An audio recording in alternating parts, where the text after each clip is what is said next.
नमस्कार दोस्तों। वैसे नहीं आज, जैसा कि आपके शास्त्र कहते हैं, जैसे हमारे सनातन शास्त्र कहते हैं, वैसे नहीं आज, जैसे हमारे संत और महात्मा कहते हैं, जैसे आपने पीढ़ियों से कथा सुनी है, आज उस तरह से नहीं। आज ये श्री महागणपति प्रथम पूज्य क्यों हैं, ये आप मेरे तर्क, मेरे विवेक से समझेंगे। आपने देखा होगा आपके जीवन में अधिकतम दुख, आपके या आपके आसपास आपके मित्रों के जीवन का जो अधिकतम दुख है ना, वह इस कारण नहीं है कि वो फला काम को अपने जीवन में प्रारंभ नहीं कर पाए। वह दुख का मूल कारण आज आप ढूंढने जाओगे तो वह होगा कि वो काम उन्होंने क्यों प्रारंभ किया। लोग व्यापार आरंभ करते हैं और वो व्यापार उनके जीवन का सबसे बड़ा संकट बनता है। लोग यात्रा आरंभ करते हैं और वह यात्रा कभी कभी उनके जीवन का इतिश्री हो जाता है। लोग घर के अंदर प्रवेश करते हैं और वहां पर उनके जीवन में सिर्फ कलह कला आ जाती है। कई बार लोग बोलते हैं कि जब से इस घर में आए हैं तब से ही हमें कष्ट है। लोगों के जीवन का दुख प्रारंभ न कर पाने से ज्यादा प्रारंभ करना हो जाता है, और यहीं पर श्री गणेश हैं। लोग सोचते हैं, मुझसे बोलते हैं, पंडित जी हमने तो बहुत अच्छे से पूजा पाठ करके गृह प्रवेश किया था, हमने तो बहुत पूजा करा के व्यापार का आरंभ किया था, हमने तो बहुत बार श्री गणपति को मनाकर यात्रा प्रारंभ की थी, वो ट्रेन में पहला कदम जय श्री गणेश बोल के रखा था, उसके बाद ये स्थिति क्यों? उसके बाद वो जो व्यापार है वो हमसे डामर की तरह क्यों चिढ़ गया है? वो घर हमारा धुआं धुआं सा क्यों हो गया है? क्यों दम घुटता है उसके अंदर? यहां पर मैं आपको एक वास्तविक बात बताना चाहूंगा कि श्री गणेश जो प्रथम पूज्य है ना, तो उनको प्रथम रखो। आप उनको लाकर अंत में रखते हो, इसको तार्किक रूप से समझना। वह जो मंगल प्रवेश आप कर रहे हो अपने मकान के अंदर, वह प्रारंभ नहीं है, वो तो आपके अंदर जाने का प्रारंभ है। लेकिन उस मकान का प्रारंभ तो आपके दिमाग में बीज रूप में सालों पहले हो चुका था। अब तो अंत है, अब तो सारे प्रयासों का अंत हो गया। अब तो आपने घर बना के खड़ा कर दिया, वो जैसे जिस माटी जिस तरह की विचारधारा से बना, जिस तरह से बना है, आपने पूरी तरह से प्रयास वहां पे एंड कर दिए। आपको लोन लेना चाहिए था, नहीं लेना चाहिए था, आपको मार्केट से पैसा लाना था या नहीं लाना था, आपको अपनी सेविंग खत्म करनी थी या नहीं करनी थी, वो समस्त प्रयास आप कर चुके हो। तो वो जो प्रवेश आप समझ रहे हो, जो शुभारंभ आप समझ रहे हो, दरअसल वह तो समस्त प्रयासों का अंत है। यही किसी रिलेशनशिप के लिए कि आप विवाह कर रहे हो, अब तो वो समस्त प्रयासों का अंत है। लड़की देखना, लड़का देखना, रिश्तों में मिलना, सारी चीजों को तय करना, अपने विचार और मतभेदों को देखना और भुनाना, वो सबों का अंत है, जो अब वो पाणी ग्रहण हो रहा है। व्यापार का जो प्रारंभ आप सोच रहे हो कि मैं सटर ऊंची करके जो गणपति पूजन करा रहा हूं, उसमें पहली बार कुर्सी लगा के बैठने से पहले, वो मेरा प्रारंभ नहीं। वो उस व्यापार को शुरू करने के समस्त प्रयासों का अंत है और एक नया आरंभ है। लेकिन व्यापार तो शुरू बहुत पहले हो चुका है।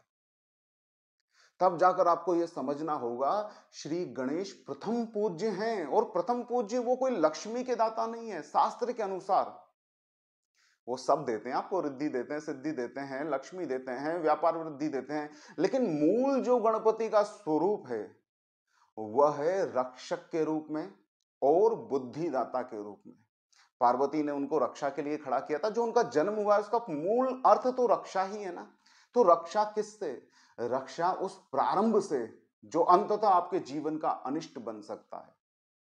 कई प्रारंभ है ना जो अनिष्ट बनते हैं। मैं दोबारा उस बात को नहीं बोलूंगा। आप समझिए, अपने जीवन का एनालिसिस कीजिए, अपने मित्रों के जीवन का एनालिसिस कीजिए, उन लोगों का एनालिसिस कीजिए जिनको आप जानते हैं, उनके जीवन के कठोर से कठोर दुख को ढूंढिए और देखिए उनका जो मूल कारण है वो है प्रारंभ। तो महागणपति किसी शत्रु से रक्षा से ज्यादा आपके दिमाग में आए उस प्रारंभ, उस प्रारंभिक डिसीजन से आपकी रक्षा है कि अगर वह डिसीजन आपके लिए अनिष्टकारक हो तो आप वहीं रुक जाएं।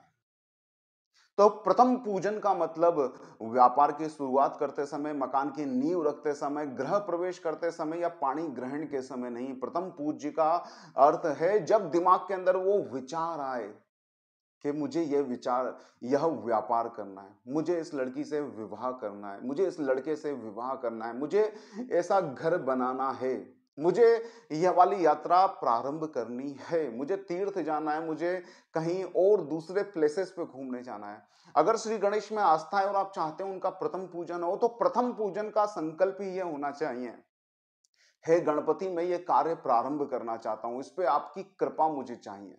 तो वो कृपा कार्य प्रारंभ हो इस रूप में हो जरूरी नहीं, हो सकता है वो कार्य को रोक दे, इसलिए वो विघ्न करता और विघ्न हरता है। आप सिर्फ उनको विघ्न हरता मत समझिए कि आपने जिद पकड़ ली कि मुझे तो मकान बनाना ही है, तो इसके बीच के जितने भी विघ्नों गणपति हटा दो। आपने जिद पकड़ ली कि मुझे इस लड़की से विवाह करना ही है, मुझे ये व्यापार खड़ा करना ही है, मुझे ये लोन प्राप्त करना ही है, फला फला काम आपने जिद पकड़ ली, और फिर आप श्री गणपति के सिर्फ विघ्न हरता के रूप में कि मेरे विघ्न, इस कार्य के विघ्नों को निवारण कर दो। वो एक शक्ति आपकी इच्छा के विरुद्ध नहीं जाएगी, वो निवारण करेगी, आपकी साधना के अनुरूप आपको फल देगी।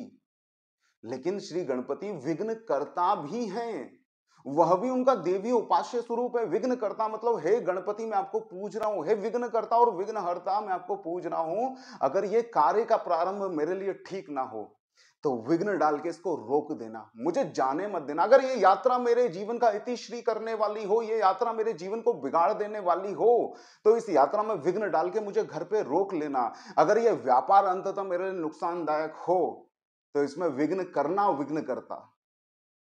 तो विघ्न करता भी है गणपति, विघ्न हरता भी है, इसलिए प्रथम पूजन उस समय प्रारंभ कर देना, और सिर्फ विघ्न हरण के लिए नहीं, विघ्न करण के लिए भी, कि रोकना इन गलत चीजों को मेरे जीवन में होने से। तब जाके आपको श्री गणपति का प्रथम पूज्य होने का भाव समझ में आएगा, तब जाके आपको पता चलेगा क्यों इतनी गणपति पूजा करके प्रारंभ करने के बावजूद भी व्यापार व्यवसाय, आपका घर मकान दुकान, आपके रिश्ते, आपकी यात्रा के लिए कष्टकारक बन जाती है। ध्यान रखना, श्री गणपति के समस्त स्वरूप सिर्फ मंगलकारी हैं, चाहे वो विघ्नकर्ता के रूप में हो, विघ्नहर्ता के रूप में, वो प्रथम पूजन उनका सदैव आपके अंदर बुद्धि बल पैदा करता है, आपको समझने की योग्यता देता है कि अब ये काम में आगे बढ़ना है या नहीं, जो विचार आया है उसको फलित होने देना है या नहीं। आशा करता हूं आपको ये वीडियो बहुत अच्छी तरह से समझ में आया होगा। गणपति का ये जो विराट स्वरूप है, जो सभी कुछ समाहित किए हुए हैं, वो आपको समझ में आया होगा। तो यह जो गणेश चतुर्थी आज से गणपति के दिन प्रारंभ होते हैं, तो प्रथम संकल्प लीजिए, हे भगवान गणपति मेरी बुद्धि को आप चमत्कृत रूप से विकसित कीजिए, मुझे समझने की योग्यता दीजिए कि क्या मेरे लिए ठीक है और क्या मेरे लिए गलत है।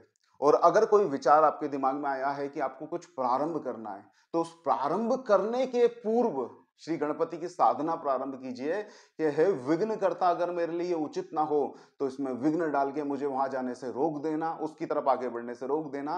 और हे विघ्न हरता, अगर आपकी कृपा से कार्य मेरे लिए उचित हो तो सारे विघ्नों को हर के मुझे मेरे लक्ष्य तक अति शीघ्र पहुंचा देना। नमस्कार दोस्तों, जय श्री कृष्णा।